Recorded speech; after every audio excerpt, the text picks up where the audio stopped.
स्वागत है आपका हमारे चैनल पे। उस वक्त की बड़ी खबर आ रही है महाराष्ट्र से। उद्धव ठाकरे की सरकार में परिवहन मंत्री अनिल परब के अवैध रिजॉर्ट पर अब चलेगा केंद्र सरकार का हथौड़ा। आपको बता दें कि इन दिनों एमवीए सरकार के मंत्रियों की एक के बाद एक मुश्किलें बढ़ती हुई नजर आ रही हैं और अब नंबर आ चुका है अनिल परब का, जो कि एमवीए सरकार में परिवहन मंत्री हैं। और अब अनिल परब का जो रत्नागिरी के दपोली में यानी कि समुद्री तट पर जो अवैध रिजॉर्ट बनाया गया है, 22 कमरों का ये रिजॉर्ट है, 4 स्टार ये रिजॉर्ट है और इसको लेकर आज केंद्र सरकार की तरफ से ऑर्डर पास कर दिया गया है कि ये अवैध तरीके से बनाया गया रिजॉर्ट है और अब इसे तोड़ देना चाहिए। यानी कि अब तोड़ देने के, अब इस रिजॉर्ट को डेमोलिश करने के ऑर्डर पास कर दिए गए हैं केंद्र सरकार की तरफ से। आपको बता दें कि ये मामला काफी ज्यादा पुराना है और बीजेपी नेता किरीट सोमैया ने शुरुआत से लेकर ही ये बात कही है और दस्तावेज भी कई बार वो पेश कर चुके हैं कि ये जो परिवहन मंत्री अनिल परब का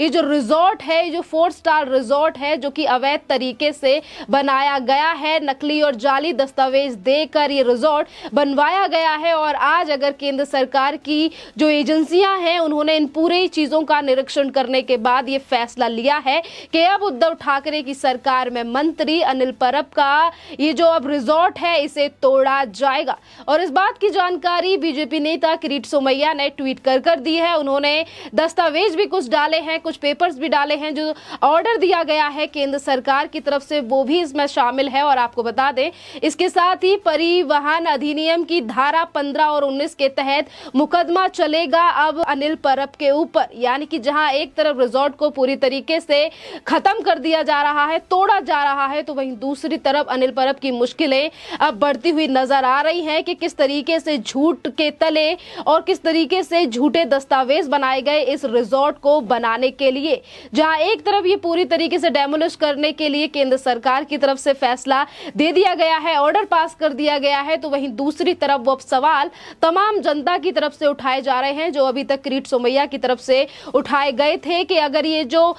समुद्री तट पर यानी कि रत्नागिरी के अगर समुद्री तट पर बनाया गया है रिजॉर्ट जो कि 4 स्टार रिजॉर्ट है, इसको बनाने में 10 करोड़ रुपए से ज्यादा की रकम लगी है और ये 10 करोड़ रुपया कहां से आया अनिल परब के पास, इस क्वेश्चन को पहले ही किरीट सोमैया उठा चुके हैं। इससे पहले आपको बता दें कि ये पहली बार नहीं है कि अवैध तरीके से बनाए गए घर या फिर रिजॉर्ट महाराष्ट्र के नेताओं के तोड़े जा रहे हैं। इससे पहले उद्धव ठाकरे के पीए और उनके बड़े खास यानी कि सेक्रेटरी रह चुके सेक्रेटरी मिलिंद नरवाकर का जो घर था वो भी इसी जगह पर रत्नागिरी के दपोली में ही था और उसे भी 23 अगस्त 2021 में उस घर को तोड़ दिया गया था। और उसके बाद किरीट सोमैया की तरफ से इस मुद्दे को उठाया गया था कि वहां पर परिवहन मंत्री अनिल परब का भी रिजॉर्ट है और वो भी अवैध तरीके से बनाया गया है, जिसको लेकर कार्रवाई होना बेहद जरूरी है। पर उद्धव ठाकरे की सरकार का दबदबा महाराष्ट्र में है और ना ही तो पर्यावरण के मंत्रालय की तरफ से कोई एक्शन लिया गया इस पूरे मामले को लेकर और ना ही तो जलवायु परिवर्तन जो वहां पे मंत्रालय है उनकी तरफ से कुछ चीजें कही गई कि किस तरीके से अवैध तरीके से फार्म हाउस से लेकर घर और रिजॉर्ट महाराष्ट्र के मंत्रियों ने दपोली में बना रखे हैं, रत्नागिरी में बना रखे हैं। यहाँ पर एक विशेष बात यह भी है और काफी ज्यादा रोचक तथ्य ये भी है कि जहां एक तरफ केंद्र सरकार ने डेमोलिश करने के ऑर्डर पास कर दिए हैं अनिल परब के इस रिजॉर्ट को, ये ऑर्डर जो है वो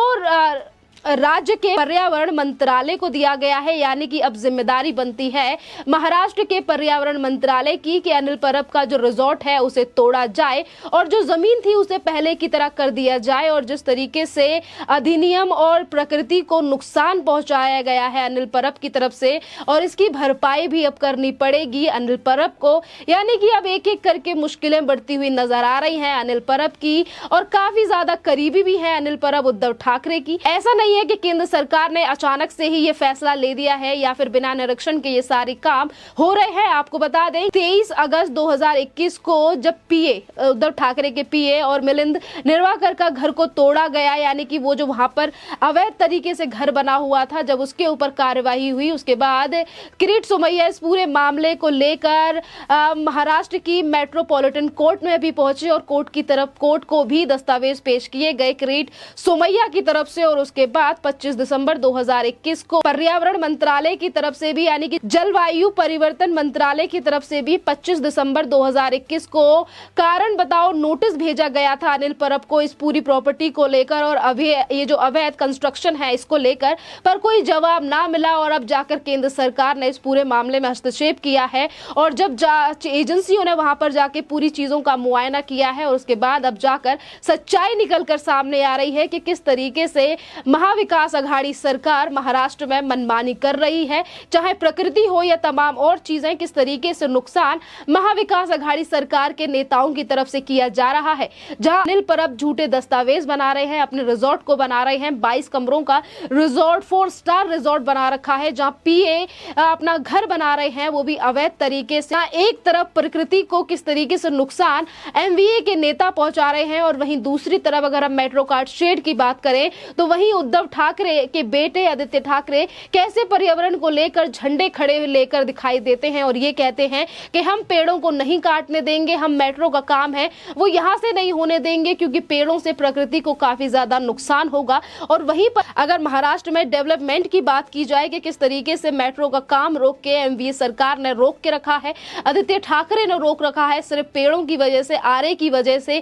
कि हम इस जंगल को नहीं कटने देंगे, तो वहीं दूसरी तरफ उद्धव ठाकरे के करीबी नेता हैं और बड़े मंत्री हैं। ऐसा नहीं है कि सिर्फ वो छोटे मोटे पद पर हैं, कोई वो छोटे मोटे नेता है, एमएलसी है, ऐसा भी नहीं है। परिवहन मंत्री है अनिल परब और वो किस तरीके से अपनी सत्ता का दुरुपयोग कर रहे हैं और उद्धव ठाकरे हैं कि कानों पर रुई लगाकर बैठे हैं और आंखों पर पट्टी बांधकर बैठे हैं, जिन्हें अपने नेताओं की गलतियां नहीं नजर आती हैं। आपको ये भी बता दें कि आज किरीट सोमैया ने इन पूरी चीजों की जानकारी ट्वीट कर भी दी है कि कौन सी पर्यावरण की कौन सी धाराओं के तहत अनिल परब के ऊपर कार्रवाई होने वाली है, 15 और 19 के तहत इन पर कार्रवाई होने वाली है और तमाम जानकारियां अनिल परब को लेकर और नेताओं को लेकर भी कि अभी मिलिंद नार्वेकर का घर टूटा था और अब अनिल परब का रिजॉर्ट भी टूटेगा, इस तरीके से ट्वीट किया है आज किरीट सोमैया ने। और इसके साथ जो दस्तावेज पेश किए हैं उसमें भी 1-2 लाइन ये लिखी हुई है कि उद्धव ठाकरे के मंत्रियों का जिन्होंने घोटाला और इस तरीके से अवैध कंस्ट्रक्शन किए हैं उनका एक एक करके नंबर आएगा।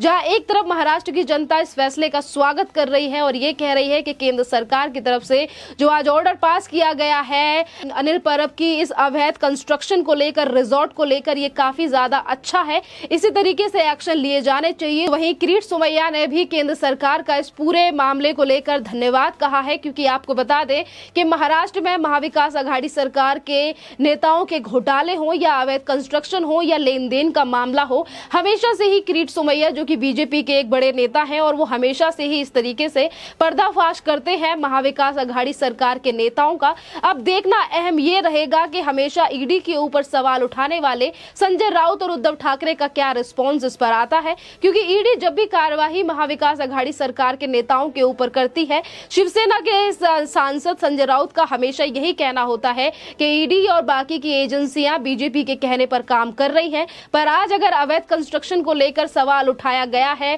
महाराष्ट्र की जनता की तरफ से एक्शन लिया गया है केंद्र सरकार की तरफ से, इस पर क्या रिस्पॉन्स आता है महाविकास अघाड़ी सरकार का और जो राज्य पर्यावरण मंत्रालय को जो ऑर्डर दिया गया है केंद्र सरकार की तरफ से कि अब उन्हें ही डेमोलिश करना है, जमीन को पहले जैसी करने का पूरा जो जिम्मेदारी है वो राज्य के मंत्रालय की है, राज्य के पर्यावरण मंत्रालय की है और पर्यावरण के जो मंत्रालय है वहां के कौन मंत्री है ये भी प्रदेश की जनता अच्छी तरीके से जानती है। आदित्य ठाकरे पूरा कार्यभार संभालते हैं पर्यावरण मंत्रालय का। अब देखना अहम ये रहेगा कि केंद्र सरकार के ऑर्डर का पालन करेगी एमवीए सरकार या फिर से ये बात कही जाएगी कि महाविकास अघाड़ी सरकार को बदनाम करने का प्रयास किया जा रहा है या फिर जानबूझकर कार्रवाई की जा रही है। क्योंकि अगर ये कार्रवाई जानबूझकर होती तो अनिल परब के पास जो डॉक्यूमेंट है और जो लीगल दस्तावेज है वो जरूर रहते, कोर्ट की तरफ से या फिर तमाम जो संस्था है या मंत्रालय है उनकी तरफ से अगर नोटिस भेजा गया तो उसका जवाब भी अनिल परब जरूर देते। पर आज अनिल परब की इस पूरे मामले को चुप्पी जो है